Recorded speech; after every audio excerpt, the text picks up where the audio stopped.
வணக்கம். இன்றைக்கி நம்ம சேனலில் ரொம்ப சத்தான முடக்கத்தான் கீரை தோசை தான் எப்படி பண்ணுறதுன்னு காமிக்க போகிறேன். இதுக்கு முதல்ல நம்ம இட்லி அரிசி 2 கப் எடுத்திருக்கேன்.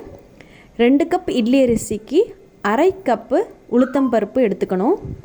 இந்த அரிசி உளுத்தம்பருப்பு ரெண்டையுமே ஒன்றா சேர்த்து நம்ம 2 மணி நேரம் ஊற வச்சுக்கணும். இதோட நம்ம வெந்தயம் அரை ஸ்பூன் அளவுக்கு சேர்த்துக்கோங்க. இப்போ இது எல்லாத்தையும் சேர்த்து ஒரு 2 மணி நேரம் ஊற வைக்கலாம். இப்போ அடுத்து நம்ம முடக்கத்தான் கீரையை நல்லா சுத்தம் பண்ணி நல்லா வாஷ் பண்ணி இது மாதிரி கீரையில் இருக்க தண்ணியை நல்லா வடிகட்டி இப்போ எடுத்து வச்சுக்கலாம்.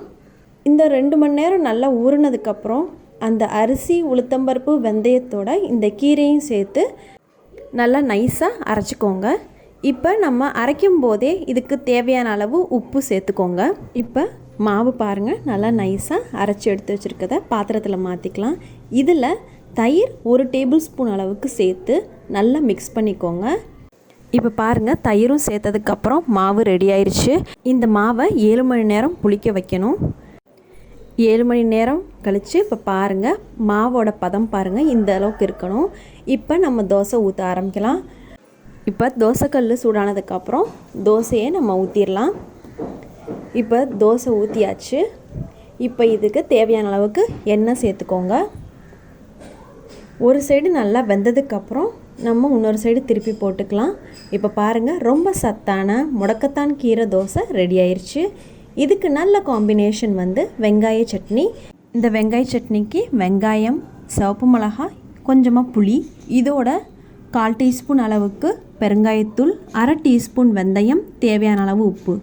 இப்போ கடாயில் 1 டீஸ்பூன் அளவுக்கு நல்லெண்ணெய் சேர்த்துக்கோங்க. அதில் அரை டீஸ்பூன் கடுகு, இப்போ நம்ம எடுத்து வச்சுருக்க வெந்தயம், பெருங்காயத்தூள், சிவப்பு மிளகாய், அடுத்து வெங்காயம் நறுக்கி வச்சது, அடுத்து புளி, இது எல்லாத்தையும் சேர்த்து நல்லா பொன்னிறமாக வர முடியும் நல்லா வதக்கிக்கோங்க.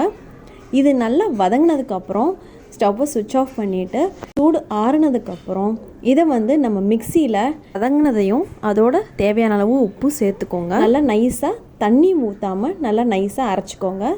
இந்த சத்தான முடக்கத்தான் கீரை தோசைக்கு இந்த வெங்காய சட்னி வச்சு சாப்பிட்டு பாருங்கள், ரொம்ப டேஸ்டியாகவும் இருக்கும்.